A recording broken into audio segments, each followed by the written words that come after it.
ఏ sector అయినా తీసుకోండి, విద్య, ఆరోగ్యం, వ్యవసాయం,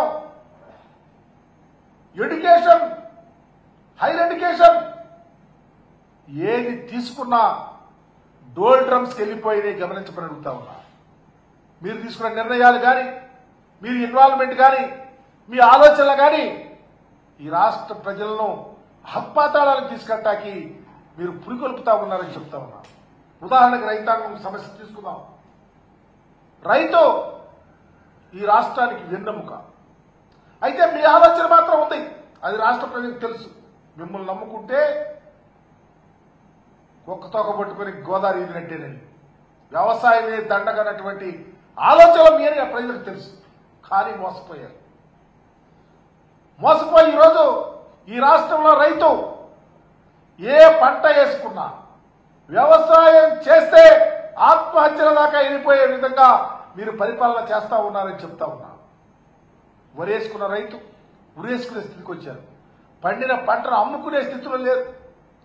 జొన్న, మొక్కజొన్న, కందులు, శనగలు, పర్టికులర్గా మిరప, పొగాకు అలో లక్షణ అంటా ఉన్నారు. ఆత్మహత్యలు చేసుకుంటా ఉన్నారు.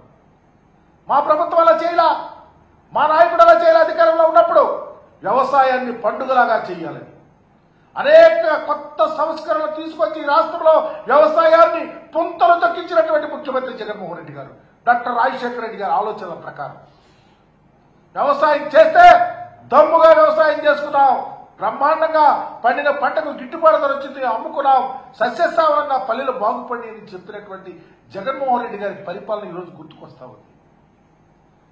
వ్యవసాయం చేస్తే రైతుకు ఒక భరోసా, ఏ వ్యవసాయం చేయాలి, ఎలా చేయాలి, ఊళ్లలోనే తీసుకొచ్చి రైతు భరోసా కేంద్రాలు అమ్మటానికి ప్రత్యేకంగా పండిన పంటకు గిట్టుబాటు ధరించి ప్రభుత్వమే కొని లాభాల్లోకి తీసుకెళ్లేటువంటి పరిస్థితి ఈరోజు ఏమైపోయింది? ఆ ప్రభుత్వంలో చేసినటువంటి అంశాలు ఏమైనాయి? అడుగంటిపోతా ఉన్నాయి. ఎక్కడుంది మీకు ఆలోచన? ఎందుకు వరి రైతులు వదిలేశారు, మిర్చి రైతులు వదిలేశారు?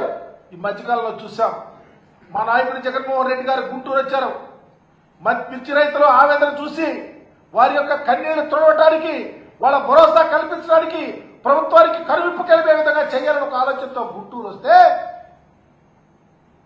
జగన్మోహన్ రెడ్డి గారు వచ్చి రైతులను ఆదుకోవాలని చెప్పేసి, వాళ్ళు పండిన పంటకు గిట్టుబాటు ధర ఇవ్వాలని చెప్పేసి, దళారుల చేతుల్లో మోసం చేయొద్దని చెప్పేసి వస్తే వెంటనే అప్పుడు స్పందించాడు చంద్రబాబు నాయుడు గారు. కేంద్ర ప్రభుత్వానికి అగ్రికల్చర్ మిషన్ ఒక ఉత్తరం 11,000 చిల్లరకి కొంటామని చెప్పడం వెంటనే జరిగిపోయినా ఈ రోజుకి ఎక్కడన్నా మిర్చిని మీరు ప్రభుత్వ పరంగా కొనిపించిన దాఖలాలు ఉన్నాయా అని చెప్తా ఉన్నాం. ఈరోజు అలో లక్షణ అంటా ఉన్నారే రైతులు, ఎందుకు పట్టించుకోవట్లేదంటా ఉన్నాం. ఇకపోతే ఆ ప్లాంట్స్ లో పొగాకు, ఈరోజు పొగాకు పండించే రైతు కన్నీరు వరదలై పారే పరిస్థితి వచ్చింది. దానికి కారణం చంద్రబాబు నాయుడు గారు ప్రభుత్వం కాదని అడుగుతా ఉన్నాం.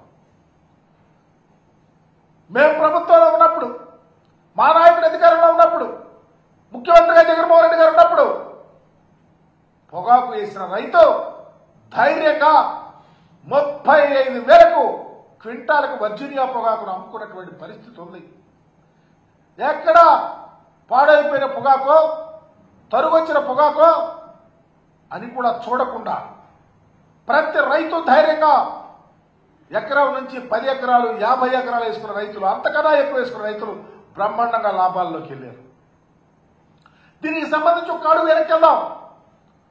ఒకప్పుడు చంద్రబాబు నాయుడు గారు ముఖ్యమంత్రిగా ఉన్నప్పుడు పొగాకు రైతులు, అయా మేము పండించిన పొగాకు గిట్టుబాటు ధర లేదు అని చెప్పేసి చంద్రబాబు నాయుడు గారి దగ్గరికి వెళ్తే వెంటనే రైతులను వ్యాపారస్తులు పిలిచి ఒక మీటింగ్ పెట్టి అర్జెంటుగా మీరు పొగాకు కొనండి వ్యాపారస్తులతో, మీరు కొనకపోతే మీ యొక్క ఇండస్ట్రీస్ కి కరెంటు కట్ చేస్తారని చెప్పి వదిలేశారు.